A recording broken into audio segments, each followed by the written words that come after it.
business communication in fostering inclusion and belonging in global organizations. Ms. Priya Medewar, Head OD, Panasonic. Ms. Priya Medewar, a seasoned OD expert, combines business acumen with a visionary approach, a change catalyst and HR strategist.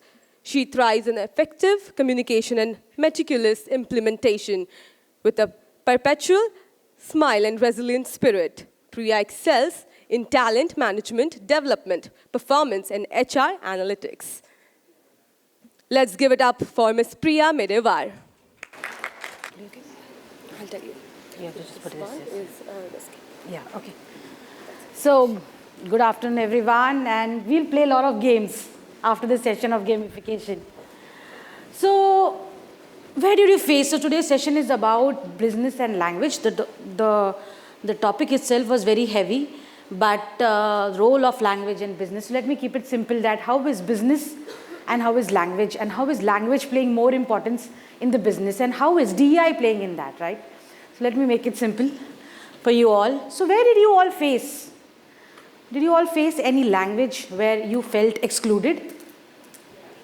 Yeah? Can you just think for a moment, just close your eyes if you want and think that what was that statement which made you feel excluded? In an organization, of course. And how are your energies right now? Is it down? Yeah? No? How do you feel look, hearing that? Yeah?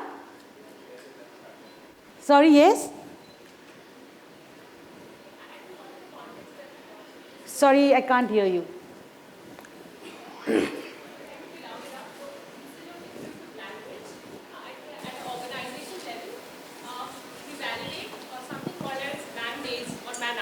Right? So could we have made it more inclusive, right? It's because this is gender specific when we call as man days to human hours. Yes, but I'm asking you that when did you face it? So I think on that context itself, why do we have to, because we have a workforce which would have different genders as well, but when we actually have to evaluate, we still call it man days. So that's the context. Good one, good one. How did it make you feel? My question is, how does it make you feel? Down? The energies go down? Okay, now think of another situation where it was very good. You never felt excluded. Maybe you want to close your eyes or something. But think of a situation where you really felt included. Meaning whatever the reason is. Inclusion and exclusion, DI is a limited topic we are speaking. But and how do you feel now when you think about the situation? You feel your energies are getting up? Yeah, so inclusion is very important, and because we have, okay, the worst thing I have heard, sorry to be very vocal and very upfront with this, is the worst thing I have heard about someone is there was a female in one of the conferences, or one of the conferences and one of the gatherings, professional gatherings, and there was a female who was highly make-upped, right? And somebody commented her, oh, she looks like a, yeah, I hope you get that. So I feel very bad at that point of time because this topic is very close to my heart. And I said, oh my God, this is how people think, and then you should work more towards it, right? So I'm just saying that how it is getting complex, right? We started with LGB, then T, and then plus, then 2+, and then there's so many things. So it's going to be complex. And this is going to be the reality of our lives. Soon everyone will be working with us, and we have to be very sensitive because it's all about business. And it's all about the language, because language, it's a part of your manifestation, and it's a part of your value system, and behaviors come out through, and language is the way behaviors are, it projects into it. So equity, we all know this, we are all experts in this, but I'm just telling you that this is soon going to be the reality of our life. And in our workforce, right? Our children, if there are children who are like in 10th and 12th, they will say that, you know, how the students are also changing, and they will be soon, you know, we will be hiring them in our organization, and we have to be very sensitive as an organization to deal with them. Like now, let me make a manager of this cruise. Have you sometimes assigned people hiring? Right, this is an L&D forum, but have you done hiring? So this is a newly launched ship. One is the La Bougainville, which is a very premium boat. And then this is a Crystal Symphony, which is a routine, a routine cruise, sorry. And they are newly launched. And then we have asked for, we say that how many people are going to be interested. So people have been interested in the ship, but we have limited space in both of the cruises. So you have to assign these people. Okay, this is just a small game. So can you assign to La Bougainville and Crystal Symphony? In your notebooks, can you say 1, 2, 3 will go there, 2, 3, 4 will go there? Can you do like that?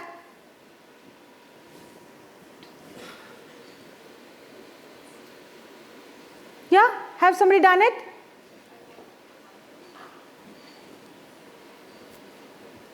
Yes. Has somebody able to assign?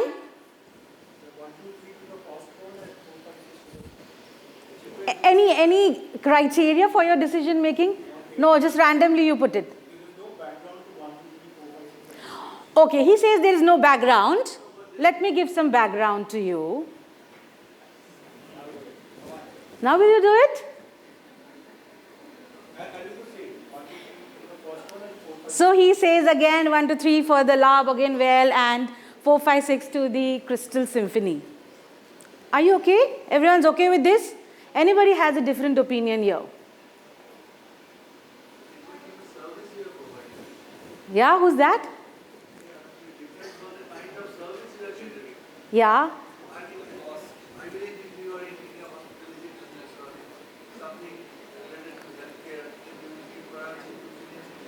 Yes, so it depends on the services, the service industry. And what are we here for? To make the business?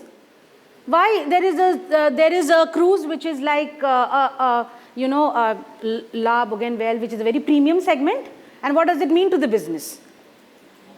More money? Yes. It means to the business more money. So how do we decide basis on that?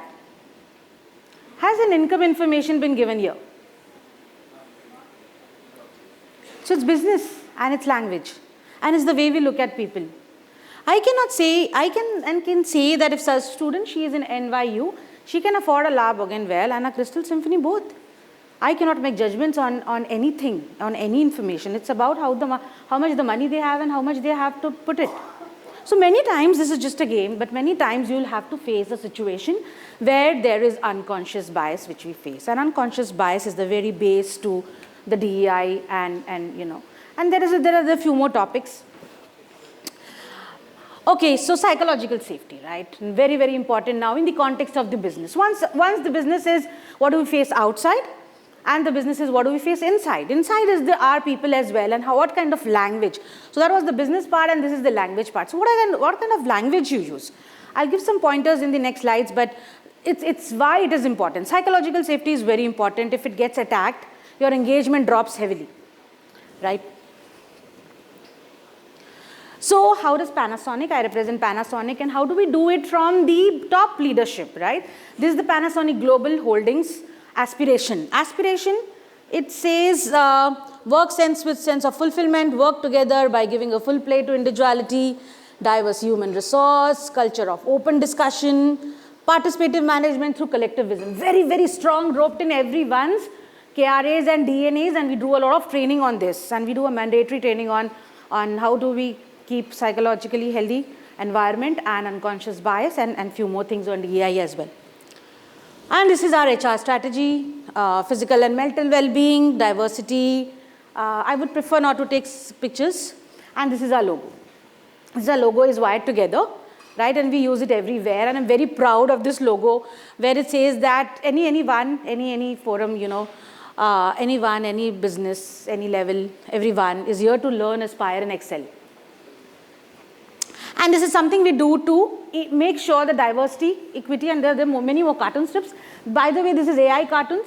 I've gone to an AI platform and made a cartoon strip, and then we, promote or bring awareness to people on diversity, equity, and inclusion, and what kind of language they use. There's a lot of series. There is a series which runs.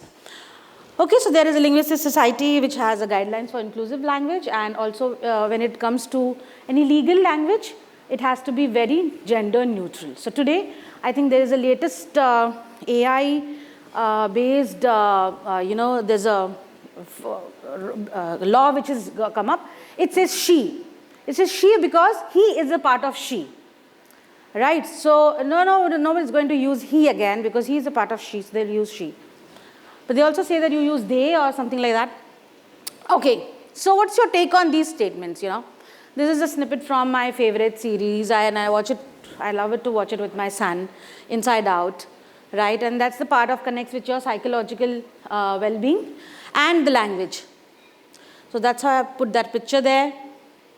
Good morning, ladies and gentlemen. As she said, Mandays, right? It was very aptly put. Right? Good morning, ladies and gentlemen. Good morning, everyone. Right? Would your wife accompany? Would your spouse or your partner? Suman is appointed as the new chairwoman or chairperson. Yes. The autistics people are put in the same team as the normal team, normal people. Our company is doing CS for the people with disabilities. Guys, oh my God, when I hear this, guys, just let go to work, I get those waves in my heart. So, sorry? With people with disabilities. Differently abled and people with disabilities. Yeah, of course, yeah. I mean, there are 2-3 terms in the linguistic, I just picked it from there. Okay, so beware of the microaggression. Now, what does microaggression does? Oh, you're so well spoken, right? Oh, right? It's unintentional. Completely unintentional. We don't know we are doing it, but it has a lot of impact on the people. And then that microaggression looks like to be a mosquito which comes up and bites us all the time. And it gives you that kind of an itch. So, yeah. When are you going to have a baby? Yeah, somebody's laughing.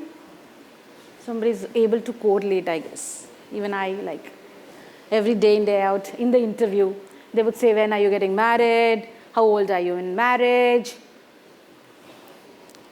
Who are there at your home? I mean, the worst questions to ask somebody at an interview. Avoid usage of masculine. So if you are drafting job descriptions, I'm sure that you are in L&D, but masculine words like aggressive, challenging, easy to read with simple terms, jargon-free, avoid gender-specific, beware of unconscious bias, and use equal opportunity. Equal opportunity employer statements are very important to understand the policy as to how are we creating a forum for everyone to be a part of it. And trust me, the world is getting a lot of complicated outside. So, yeah. So inclusive language during interviews. So because this is a what do you say, business and a language. So I thought just say that. Could you explain why the gap in your career? You never want to understand the background like the people which we saw, that she could be a student and she could afford a premium cruise, right? We just cannot conclude on anything. We should until we have a appropriate data. So how would you be able to manage work and an infant at your home? The person is making a choice to come and work in the organization. So she will be able to manage it. Yeah, just trust the person. Yeah, how could you please describe how you lost an arm? It's so painful that this question would take that person direct to that moment back where that person has lost the arm. And zoop, his energy goes down and very bad. So ask consistent set of interview questions to all candidates. Don't ask anything too personal. Focus interview questions relevant to the requirement of the job. So as we heard about how gamification can help, they're very relevant. Now the game will never see what the kind of person the gender is, right? Or what the background of the person is, or what kind of prejudice we carry about the person, or unconscious bias about people whom we meet everywhere. And this is the day-to-day life, right? We are into day-to-day where we carry a lot of unconscious bias about people and we make judgments about them and then we interact further. So I hope I finished in time. Language is very powerful. Language does not describe reality. Thank you. If any questions, I can take. Sorry. Yes. Yes. Yes, yes. DI.